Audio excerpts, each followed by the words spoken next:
शेतकरी मित्रांनो, राम राम, जय जवान जय किसान. आपण ऊसाच्या शेतामध्ये आहोत. ऊस पाठीमागे दिसतोय आणि ऊस शेतकऱ्यासाठी जेवढा गरजेचा आहे सध्याच्या वातावरणानुसार, तसा ऊस कारखाना सुद्धा गरजेचा आहे, ऊस कारखानदार सुद्धा गरजेचा आहे. पण ऊस कारखानदारांनी जी रास्त भाव आहे हा शेतकऱ्यांना दिला पाहिजे, हे सुद्धा गरजेचं आहे. जर पश्चिम महाराष्ट्राचे जे कारखाने असतील ते 3500 रुपये भाव देत असतील, तर आपल्याकडं सुद्धा तोच ऊस आहे, त्याच जाती आहे, तेच वातावरण आहे, तीच जमीन आहे, तर मग आपल्याकडं सुद्धा शेतकऱ्याला 3200 तर कमीत कमी भाव, हा 3500 नाही तर तुम्ही 3290 शासनाने ठरवून दिलेला भाव आहे, तेवढा तरी आपल्याला मिळायला पाहिजे, ही आमची युवा संघर्ष समितीच्या वतीने मागणी आहे. बरं, खास करून तुम्हाला जर सांगायचं ठरलं तर एखाद्या कारखान्याच्या विरोधात आपण करतोय काय, एखाद्या राजकारणाच्या विरोधात आपण करतोय काय, तर मुळात नाही. त्याचं पहिलं कारण पण सांगतो. या घनसावंगीच्या परिसरामध्ये 3 कारखाने आहे. सुदैवाने, आमच्या सुदैवाने किंवा आमच्या सगळ्या टीमच्या सुदैवाने हे 3 पक्षाचे वेगवेगळे कारखाने आहेत. एक राष्ट्रवादीचा आहे, एक शिवसेनेचा आहे आणि एक भाजपचा आहे. म्हणजे आम्ही कुठल्याही नेत्याविरोधात, कुठल्याही राजकारणाविरोधात हे आंदोलन करत नाही, तर हे आपण आपल्या खिशातल्या जाणाऱ्या पैशाविषयी आंदोलन करतोय. त्याचं कारण काय, तर 1 एकर ऊसाला आज लावणीचा खर्च 8000 रुपये आमच्याकडे आहे. तुमच्याकडे किती येते नक्कीच कमेंटमध्ये लिहा. आता 8000 रुपये लावायला खर्च, त्याला खताचा खर्च, त्याला पाण्याचा खर्च, त्याला डुकरं सांभाळायचा खर्च, त्याला फवारणीचा खर्च, आता याला स्पॉट दिसायला लागलेली, आपल्याला रोकीड याच्यावर पण आलेली आहे. म्हणजे हे सगळे जर आपण गणित जर मांडलं, सगळेचे दिवस रात्रचे शेतकऱ्याची कामं जर धरले, तर आपल्याला जवळजवळ 50-60 हजार रुपये त्याच्यामधून आपल्याला खर्च होणार आहे. आणि हे जर होत असेल तर आपल्याला रास्त किंमत सुद्धा मिळायला पाहिजे. तुमचे लेकरं, अधिकाऱ्यांचे लेकरं, सरकारी लोकांचे लेकरं नक्कीच तुम्ही विदेशात पाठवा, पण आम्ही शेतकरी आहोत, तर आमचे लेकरं सुद्धा कमीत कमी त्या लेवलला, त्या आमच्या परीने आम्हाला खर्च होतील असे तरी आम्हाला पैसे त्यातून मिळले पाहिजे. पण आता ही गोष्ट अशी झालेली आहे की इतर पिकामधून आम्हाला काडीचं उत्पन्न मिळत नाही.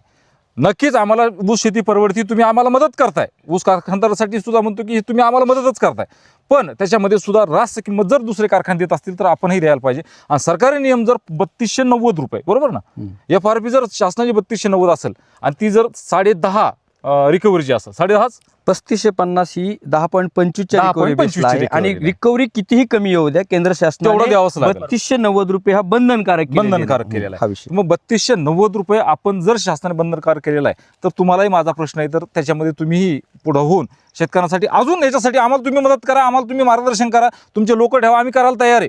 याची रिकव्हरी जास्त कशी आणायची तुम्ही आम्हाला सांगा, आम्ही ती रिकव्हरी आणू. याला कसं काय करायचं, काय नियोजन करायचं तुम्ही आम्हाला सांगा, आम्ही करू. पण आमचा एकच उद्देश आहे की ह्या शेतीमधून आम्हाला आमचा चरितार्थ, आमचं कुटुंब चालेल एवढे तरी पैसे आम्हाला मिळाले पाहिजे. आणि हे आम्ही का म्हणतोय, तर तुम्ही सुद्धा आमचेच आहे, कारखानदार आपलेच आहे, राजकारणी लोक आपलेच आहे, आणि राजकारण आणि कारखानदार हे सुद्धा सोबत चालणार. कारण आपल्याकडे विषय किंवा कुठेही विषय, कारखानदारी ही राजकारण हे दोन्ही बरोबर चालणार विषय. आम्हाला त्यात वावगं काही वाटत नाही, ते असायलाच पाहिजे. त्यातून तुमचा फायदा होत असेल तर नक्कीच व्हायलाही पाहिजे, पण यातून शेतकऱ्याचंच सुद्धा कल्याण हे झालं पाहिजे. युवा संघर्ष समितीच्या वतीने तीर्थपुरीमध्ये 18 तारखेला एक भव्य असा ऊस दर वाढीसाठी एक आंदोलन छेडलेलं आहे.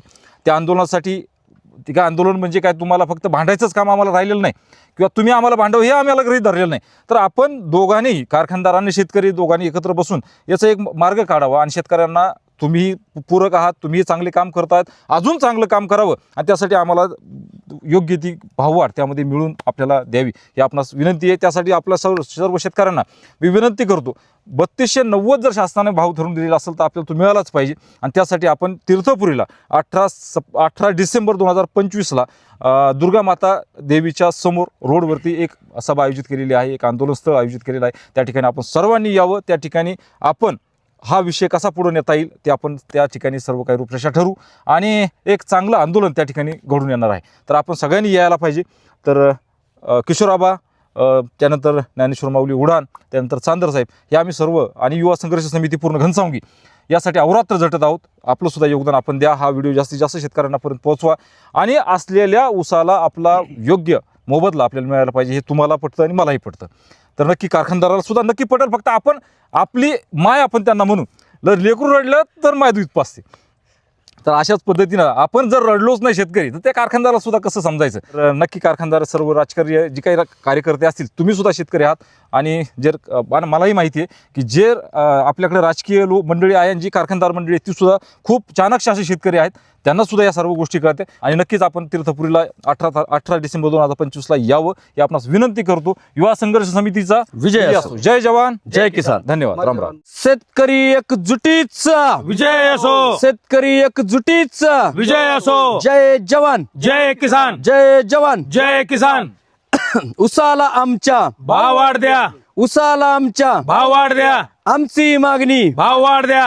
हिकमत दादा भाव वाढ द्या. भैया साहेब भाव वाढ द्या. गाडगे साहेब भाव वाढ द्या. उसाला आमच्या भाव वाढ द्या. आमची मागणी भाव वाढ द्या. देत कसे नाहीत भाव वाढ द्या. घेतल्याशिवाय राहत नाही.